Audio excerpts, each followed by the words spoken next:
नमस्कार दोस्तों। एक बार पुनः आप सभी का स्वागत है आपके अपने परिवार एग्जामोरी पर। साथियों, कहते हैं कि परीक्षा के परिणाम के लिए जो इंतज़ार का समय होता है, जो ये घड़ी होती है, वो काफ़ी कठिन होती है अगर हम इसकी तुलना करें कि जिस समय हमने परीक्षा दी थी। दोस्तों, कुछ यही हाल है इलाहाबाद हाई कोर्ट में विभिन्न पदों पर एग्ज़ाम देकर आए हमारे जो प्यारे साथी हैं। आप सभी इंतज़ार कर रहे हैं इलाहाबाद हाई कोर्ट की रिज़ल्ट का, ताकि आप अपनी जो सेकेंड स्टेज की तैयारी है उसको सुनिश्चित कर सकें। दोस्तों, यही आप गलती कर रहे हैं। जो अगर आपको लग रहा है कि आप सेकेंड स्टेज के लिए क्वालिफाई कर सकते हैं, तो आप अपनी जो सेकेंड स्टेज की तैयारी है उसको कंटिन्यू करिए। सवाल ये उठता है कि हमें कैसे पता चले कि जो हमारी सेकेंड स्टेज की हमें तैयारी करनी चाहिए कि नहीं, क्योंकि आपके पास और भी अन्य एग्ज़ाम होते हैं जिनकी तैयारी आपको करनी होती है। और अगर आप चाहते हैं कि मैं सेकेंड स्टेज में अपना टाइम ना बर्बाद करूं, क्योंकि आप ऐसा तभी सोचेंगे जब आपका स्कोर बहुत ही कम हो, तो ही आप ऐसा सोचेंगे। नहीं तो अगर आपका स्कोर एवरेज है, एवरेज से थोड़ा ऊपर है, तो आप निश्चित तौर पे सेकेंड स्टेज की तैयारी करेंगे। तो दोस्तों, इस वीडियो में हम यही डिस्कस करेंगे। तो जो विभिन्न पद हैं, आपके टोटल 4 पद हैं। इन पदों पे आपकी मिनिमम सेफ स्कोर क्या हो सकती है, जिसके बेस पे आपको अपनी जो सेकेंड स्टेज की तैयारी है उसको करनी चाहिए। क्योंकि क्या होता है कि कभी कभी बच्चे जानकारी के अभाव में बहुत मिनिमम स्कोर होते हुए भी वो अपने स्टेज 2 की तैयारी करते हैं, जिसकी वजह से उनकी जो अदर्स एग्ज़ाम है उसकी तैयारी नहीं हो पाती। और कुछ बच्चे ऐसे भी होते हैं जो डिमोटिवेट हो जाते हैं कुछ लोगों की बातों में आकर कि कट ऑफ इतनी हाई जाएगी, और वो अपनी तैयारी को नहीं करते हैं। लेकिन जब लिस्ट में उनका नाम आता है तो वो हैरान हो जाते हैं और उनके पास रोने के अलावा कोई रास्ता नहीं बचता है, क्योंकि उनका लिस्ट में नाम होता है और उनकी तैयारी सेकेंड स्टेज की नहीं हुई होती है। तो दोस्तों, इस वीडियो के बिल्कुल अंत तक बने रहिएगा। हम सभी पदों पे एक एक करके मिनिमम सेफ स्कोर बताएंगे, उसके बेस पे आप अपनी तैयारी कर सकते हैं। तो चलिए वीडियो स्टार्ट करते हैं। दोस्तों, सबसे पहले ड्राइवर पद की बात करते हैं, क्योंकि जो सबसे पहला एग्ज़ाम हुआ था वो ड्राइवर का ही हुआ था। तो अगर हम ड्राइवर की बात करें तो इसका जो पेपर था, इसका जो पेपर का लेवल था, अगर हम इसके लेवल की बात करें तो पेपर का जो लेवल था वो मॉडरेट टू हाई था। ठीक है, इसका जो पेपर का लेवल था वो आपका मॉडरेट टू हाई था। मतलब क्वेश्चंस इसके इजी नहीं थे, मॉडरेट थे। मॉडरेट से हाई की तरफ इसका जो लेवल है वो टेंड कर रहा था। आप सभी ने इसके पेपर को देखा भी होगा।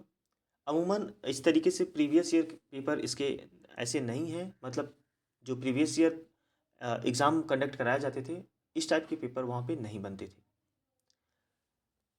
ये अलग बात है कि इसमें कंपटीशन बढ़ा है, नंबर ऑफ़ जो एप्लीकेंट्स है वो बढ़े होंगे।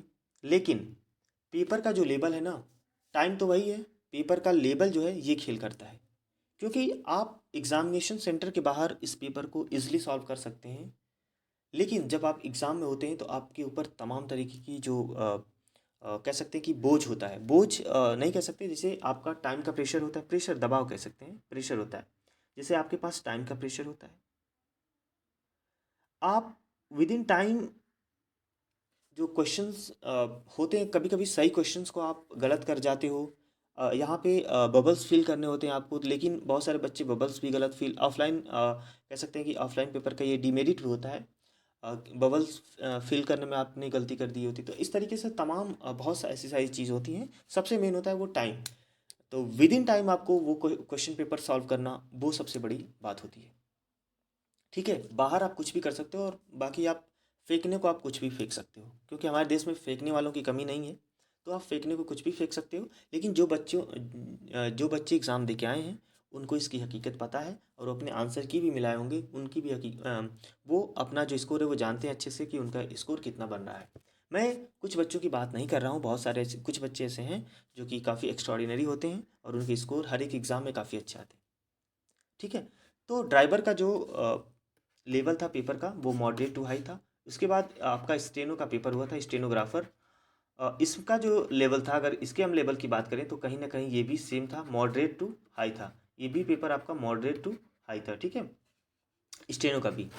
इसके बाद अगर हम बात करें क्लर्क की, एग्ज़ाम हुआ था ग्रुप सी की। ग्रुप सी में क्लर्क का एग्ज़ाम हुआ था, जिसको हम बोलते हैं जूनियर असिस्टेंट या फिर पेड अप्रेंटिस का।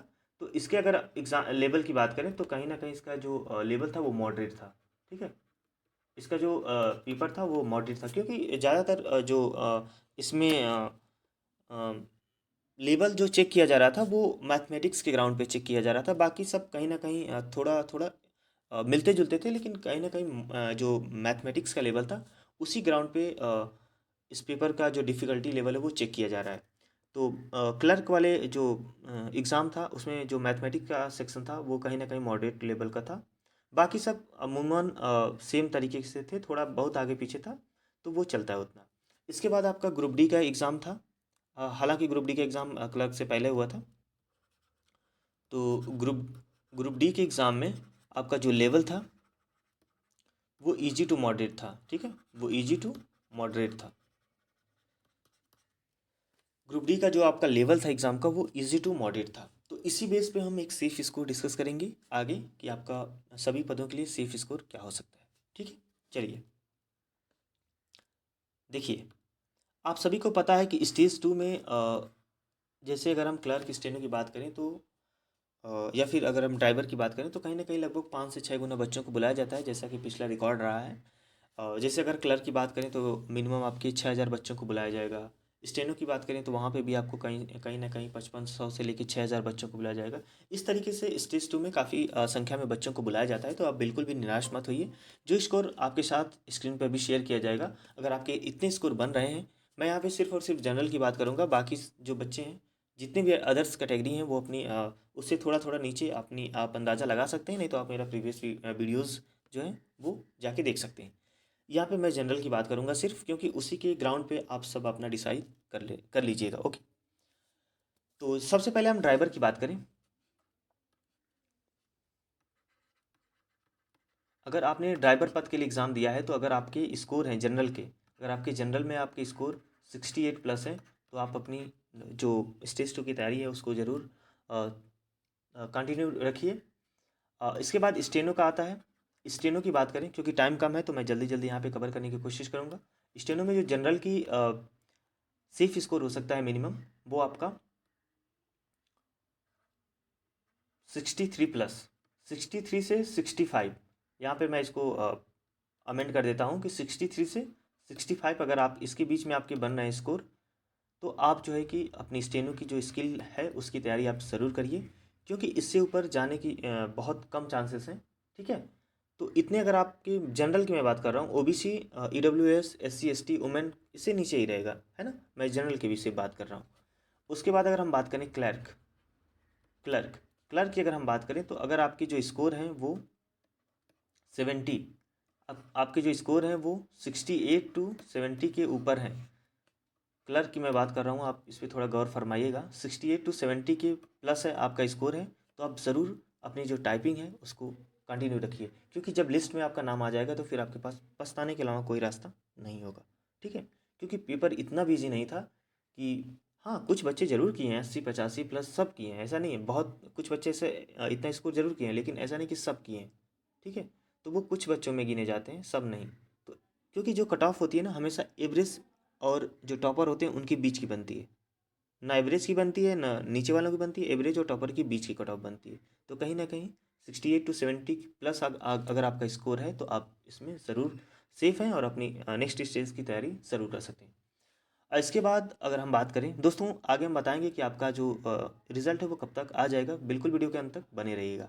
क्लर्क के बाद अगर हम डी की बात करें, ग्रुप डी की बात करें, ग्रुप डी की बात करें तो इसमें जो आपका सेफ स्कोर हो सकता है, जिस हिसाब से पेपर था और प्रीवियस ईयर तो काफ़ी इसके कट ऑफ हाई जाते थे, लेकिन अगर आपके स्कोर 82 प्लस हैं, इस 80 या 82 प्लस आपके स्कोर हैं, तो आप ज़रूर इसके नेक्स्ट स्टेज की जो भी है आपने अपनी तैयारी करते रहिए। ठीक है, क्योंकि पेपर ग्रुप डी का जो पेपर आया था वो इजी टू मॉडरेट था, मतलब एक तरीके से इजी कह सकते हैं, लेकिन इतना भी इजी नहीं था कि आप उसमें इजीली 95 97 इस तरीके से आप स्कोर कर सकते हैं। कुछ बच्चे स्कोर किए हैं, लेकिन जो कट ऑफ है वो कहीं ना कहीं 82 से 82 प्लस अगर आप हैं तो ज़रूर आप अपनी नेक्स्ट स्टेज की तैयारी करिए।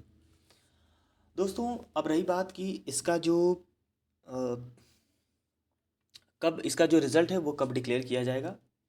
तो जैसा कि इलाहाबाद हाई कोर्ट का पैटर्न रहा है कि ये विद इन अ मंथ इसका रिजल्ट डिक्लेयर कर देता है, और इस बार भी जिस तरीके से इस एग्ज़ाम में तेज़ी दिखाई गई है और सुप्रीम कोर्ट्स के भी ऑर्डर हैं कि जल्दी जल्दी ये सारे एग्ज़ाम्स को जो भी मतलब जितने भी हाई कोर्ट्स या फिर सुप्रीम कोर्ट्स के एग्ज़ाम हैं उनको जल्दी जल्दी कंडक्ट कराया जाए। तो उस ग्राउंड पे अगर हम बात करें तो कहीं ना कहीं आपका जो रिज़ल्ट है वो 15 जनवरी के बाद कभी भी आपका रिज़ल्ट जारी किया जा सकता है। 15 जनवरी, याद रखिएगा, 15 जनवरी 2023 के बाद कभी भी आपका रिज़ल्ट जारी किया जा सकता है। कभी की भी मतलब कि इसके जस्ट बाद कभी भी विदिन 4-5 दिन के अंदर कभी भी आपका जो रिज़ल्ट है वो आ सकता है और आपकी नेक्स्ट स्टेज के लिए जो कॉल है वो किया जाएगा आपको। दोस्तों, आई होप कि आपको ये वीडियो पसंद आई होगी। अगर फिर भी आपका कोई डाउट रहता है तो आप कमेंट सेक्शन में ज़रूर बताइएगा, हम उसको सॉल्व करने की कोशिश करेंगे। मिलते हैं नेक्स्ट वीडियो में, तब तक के लिए नमस्कार। एक एक बात और, अगर आप चैनल पे नए हैं तो ज़रूर सब्सक्राइब करिएगा। धन्यवाद।